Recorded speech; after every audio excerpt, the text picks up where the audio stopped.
Hey guys, sorry for the really bad lighting. This is only because I lost my lighting source. It sadly broke, and now I only have the room's lighting, and there's a really big shadow over here.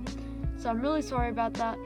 But anyway, I have a few announcements, and please don't skip through this because this is really important. I really want you guys to check out Cuboton's video on Quarantine Fall Cubing 2020. This is a new online cubing competition, and it's really going to be fun. We just don't have the people to do it. Unfortunately, Cuboton only has a few competitors, and I really want him to have some fun, and I really want to have some fun as well, because this is a really, we can interact, and we can make new cubing friends and stuff like that. This is totally not a really competitive thing. You don't even need to be good in order to join the competition. And you don't need to have a stack mat timer. You just need to have a cube, and you need to have any sort of timer. You can use a phone, you can use a keyboard or something like that, and you just have to go over to the video and there'll be instructions, so I'll just summarize it. You can email him what events you're doing, and he has the events in the video, but he might be adding 4x4 and Mega Minx and stuff like that. I'm not really sure what he's gonna add for the future comps. But for now, he has, I think, 2x2, 3x3 Scube, and OH. I'm doing everything except 2x2, I think. But yeah, I really encourage you guys to join the comp. So you email him, and then he will add you into the Google Hangouts. And then yeah, oops, I made a bar by myself. Okay, so we're gonna solve the 6x6 layer by layer addition. So you might think, isn't that the beginner's method? Well, I recommend you watch JPam's video after this video. That layer by layer means working on this layer, then this layer, then this layer, then this layer, then this layer, and finally the final layer. And it is really fun, and I really recommend you guys to try it out one day, or maybe today. So without further ado, let's just actually get into the solve. So I'm just inspecting. I see this bar here and this one, and we have to make the first center. This might be a bit of a tutorial as well, so you gotta learn how to do a 6x6 first, and that can be done by learning how to do 4x4 and 5x5, and 6x6 is a breeze. So we have this bar here and this edge here, or edge center. You connect it. I'm just gonna say from now on, this is a corner edge, this is an edge corner, and this is a center. And I'll just be calling them corner, edge, center. I can associate this edge and a center here, and I can make another corner here. So maybe that would ruin this one, so I'm gonna move it down here, connect it with another corner like this, connect it with an edge and move it down.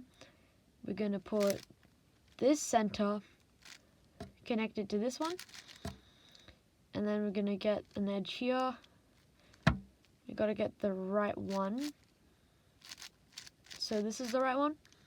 Then we're gonna move it up, and now we just need this one, and add it over to the white center.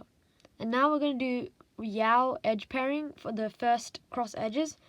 If you don't know Yao method, I'll just show you how I do it. So first we're going to make the white and red edge. It has to be a white edge because we made the white center first, and we're going to make the cross. So we have this here, and they are connected in the wrong way. We can fix that like this, and it looks like I got this to join as well.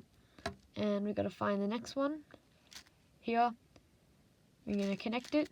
And once you have your connected edge, you want to move it to the left, like that. Now you're going to preserve it by moving in front, and you can only use U moves. So whenever you have to do a move here, you want to do an F2 here, you have to do an L and then do an F2, because if you do just an F2 here, it's going to ruin this edge. So let's see, so you can just move like this. And let's see, we have this and this. We're going to join it. The other white and green here, so we're going to move up. do an F move and move this together. So it's on the center cross area already, so we're just going to do a D. And we can do a D because there's no edge here. And connect it. And then we got to get the color scheme right, so the green goes here. Now you're going to move these at the back so you can preserve them. We have a white and orange here. We have a white and orange here. And let's see. White and orange here. Connect them all, and then find the final one to connect. And we're going to move it here. Actually, since we're doing layer by layer, you can actually put it in. It doesn't really do anything. Now you just got to do corners. And corners are a breeze. You can do it without even cube rotating. So here we have the first layer. So now what you want to do is do the next edge area. So you want to know how to do beginner's method. So first of all, you just want to try to get the most solved. So in this case, this is a flipped edge, so we can't really do that. But this part's solved, so we're just going to leave that there. And we're going to do the red and blue edge first. We're going to do edges and then centers. And in this case, you want to find the right edge. In this case, it's one of the outer edges. These are inner edges. These two are outer edges. And we're trying to find an outer edge. So here is an outer edge. And you got to connect them in the right way. If this edge was here, then it wouldn't work. But since they're connected like this, you can do the beginner's method edge pairing algorithm.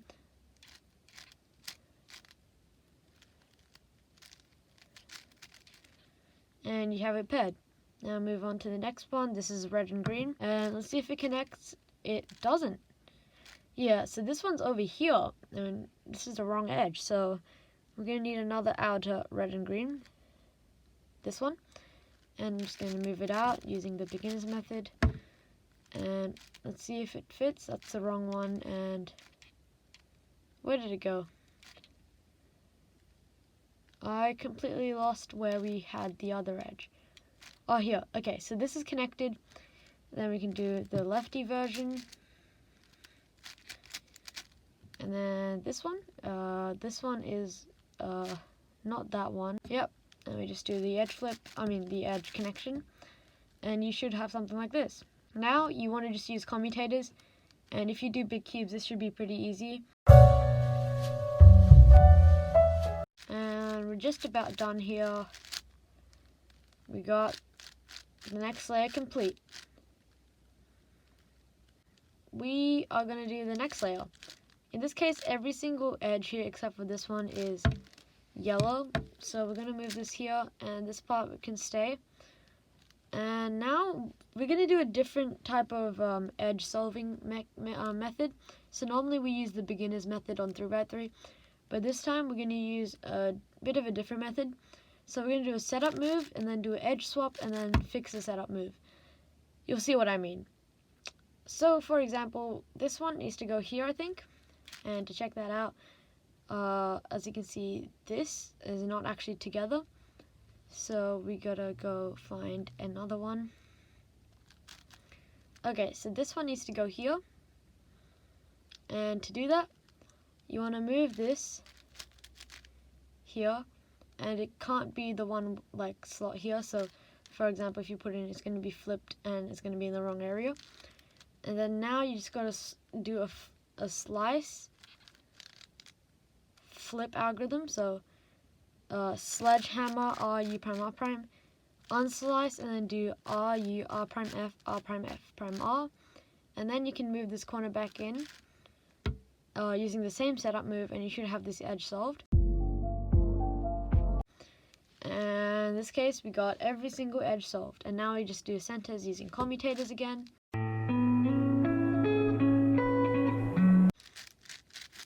And red's done. And now we do the exact same method for the rest of the 2 layers.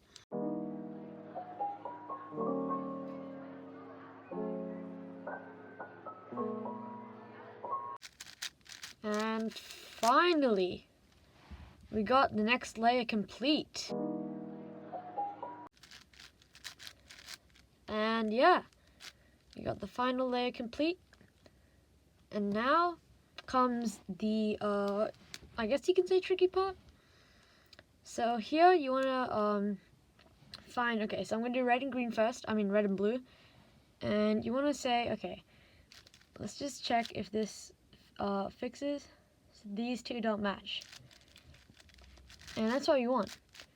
But we're not going to connect them yet. We're actually going to do slice, flip, slice, unflip. And then redo the setup moves. And now these are connected. And final edge. And edge parity, of course, because that's how 6x6 works. OLL. Lucky no double parity. And PLL. It's done. I did it layer by layer.